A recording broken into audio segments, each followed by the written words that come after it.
Teman-teman, selamat sore. Tuhan menyertai dan memberkati kita semua, dan saya berdoa kiranya semua teman-teman senantiasa bersukacita di dalam Tuhan Yesus.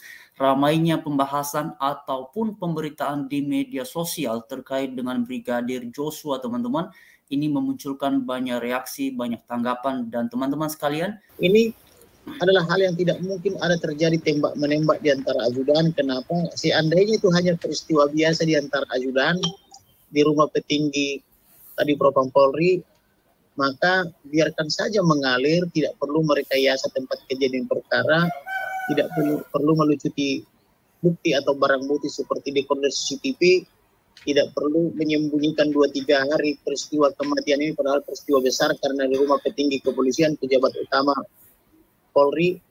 Kemudian tidak perlu mengusir satpam atau saksi-saksi tetangga yang berada di situ untuk menanyakan ada peristiwa apa di sana, dan tidak perlu menyembunyikan ini dari pemerintah setempat, dalam hal ini dari ketua RT yang juga pensiunan petinggi Polri, kan begitu. Jadi oleh karena itu, karena ada upaya-upaya penyembunyian atau penghilangan barang bukti dari orang-orang ini, maka menurut saya ini kejahatan. Menyembunyikan barang bukti dan atau menghilangkan barang bukti itu satu kejahatan.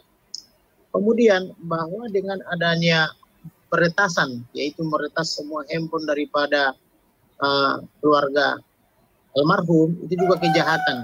Atas dasar apa, atau izin siapa, atau izin ketua pengadilan mana mereka meretas atau memblokir daripada handphone klien saya, keluarga maupun anak-anaknya. Ini kan kejahatan, kejahatan telekomunikasi.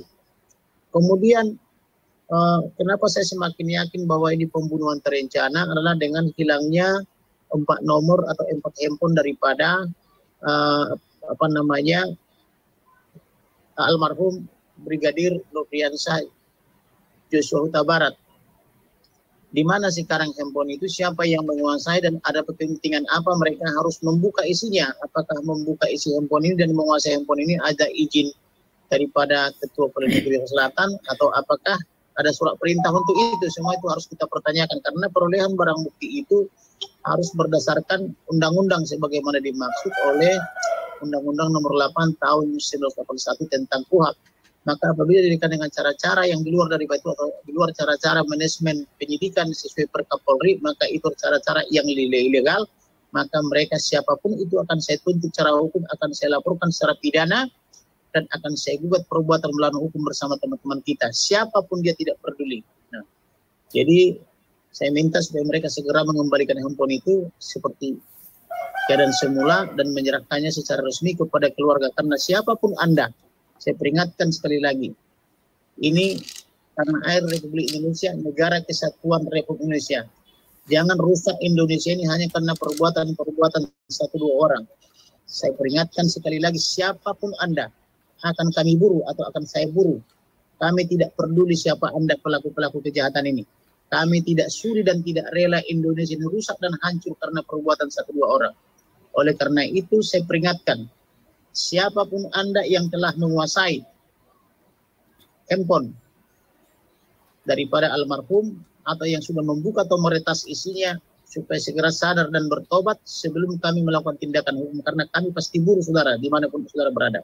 Nah, itu dia teman-teman ya, informasi tambahan dari Pak Kamarudin Simanjuntak. Dan teman-teman, ini nanti kalian bisa menyimak secara full ya di Pak Hendro Firleso. Nah, inilah yang disampaikan oleh Pak Kamarudin Simanjuntak. Dan memang ini teman-teman, ya ini lagi-lagi kita mendapatkan satu informasi mengenai handphonenya dari si korban ini, yang entah sama siapa itu, siapa yang pegang atau bagaimana, motivasinya apa, kita nggak tahu teman-teman, karena itu tadi disampaikan oleh Pak Kamarudin bahwa itu harus dikembalikan kepada pihak keluarga. Dan kemudian teman-teman, tadi beliau juga berbicara mengenai upaya hukum yang akan ditempuh terkait dengan hal-hal yang seperti ini. Dan memang teman-teman, ini menarik sekali. Itulah sebabnya menjadi sesuatu yang sangat wajar ataupun lumrah bila hal ini memunculkan banyak persepsi, banyak tafsiran di kalangan masyarakat kita, terutama di media sosial, memunculkan banyak komentar, memunculkan banyak tanggapan. Bahkan teman-teman, kalau kalian perhatikan di komentar-komentar yang ada di video tadi itu dahsyat sekali. Dan teman-teman juga bisa memperhatikan di media sosial, baik di Twitter ataupun di media-media sosial lainnya, di YouTube ini juga, ini intensif sekali dibahas memang. Dan inilah yang kemudian menjadi keprihatinan kita bersama, Ya, sedih juga melihat kabar yang seperti ini, dan ini teman-teman yang kita harapkan supaya pada akhirnya semuanya akan terungkap secara jelas, secara terang, tentunya dalam rangka keluarga. Ya, dalam rangka keluarga mendapatkan kebenaran terkait dengan apa sebenarnya sesungguhnya yang dialami oleh anak mereka. Dan itu teman-teman yang perlu kita dukung dalam doa, dan semoga Tuhan kiranya yang campur tangan dalam proses hukum, dalam proses penyelidikan, dan juga dalam proses Pak Kamarudin Simanjuntak ini mendampingi tim keluarga untuk ya memperjuangkan dan kemudian ya mengikuti prosedur hukum yang ada di bangsa kita di Indonesia dalam hal mengusut kebenaran, mengungkap hal-hal yang tidak diungkap selama ini terkait dengan kasus yang ramai belakangan ini. Nah, itu teman-teman sekalian, memang ini menjadi satu pembelajaran penting bagi kita semua, bahwa dalam hidup ini segala sesuatu bisa terjadi, dan marilah senantiasa bijaksana dalam hal ya termasuk dalam memberikan komentar atau tanggapan. Kita bisa memang perlu bersama-sama menyuarakan hal yang baik, hal yang benar, tapi mari melakukannya dengan cara yang benar. Saya sangat tertarik tadi dengan cara dari Pak Kamarudin Simanjuntak yang tegas, lugas, dan jelas arahnya, tetapi melakukannya dengan cara yang baik. Ini yang menarik sekali teman-teman.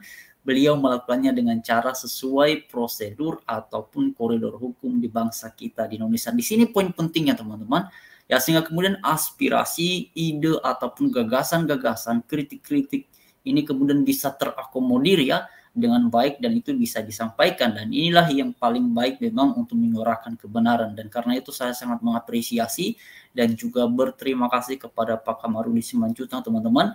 Bukan hanya ini, beliau ini ramai diperbincangkan di media sosial ya, tetapi terkait dengan Pak MKC pun juga nama beliau kerap kali dibahas ya.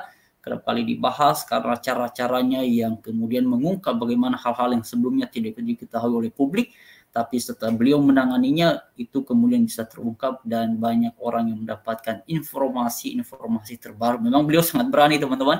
Beliau ini sangat dahsyat, luar biasa sekali. Tuhan kiranya memberkati dan menyertai beliau supaya beliau terus mendapatkan hikmat daripada Tuhan untuk proses yang seperti ini, supaya beliau tetap dijaga oleh Tuhan, agar pada akhirnya beliau pun melalui apa yang dipercayakan kepadanya mempermuliakan nama Tuhan. Terima kasih kepada teman-teman semuanya, ini luar biasa. Mari terus berharap kebenaran pada akhirnya akan terungkap, kebenaran pada akhirnya akan menemukan jalannya sendiri. Itu yang kita yakini, yang kita harapkan dalam situasi yang seperti ini. Saya berbagi informasi seperti ini tentu saja dalam rangka ya kemudian mari sama-sama bergandengan tangan untuk menyuarakan kebenaran, bukan untuk kemudian melakukan hal-hal yang tidak baik, yang tidak sesuai dengan prosedur hukum, tapi kita bersuara sebagai masyarakat Indonesia bahwa hal ini harus diungkap dengan sebaik dan seadil-adilnya, sebagaimana diatur ataupun sebagaimana koridor hukum di bangsa kita di Indonesia. Itulah yang paling utama dalam hal yang seperti ini. Terima kasih teman-teman. Shalom, Tuhan berkati, menyertai kita semuanya. Amin.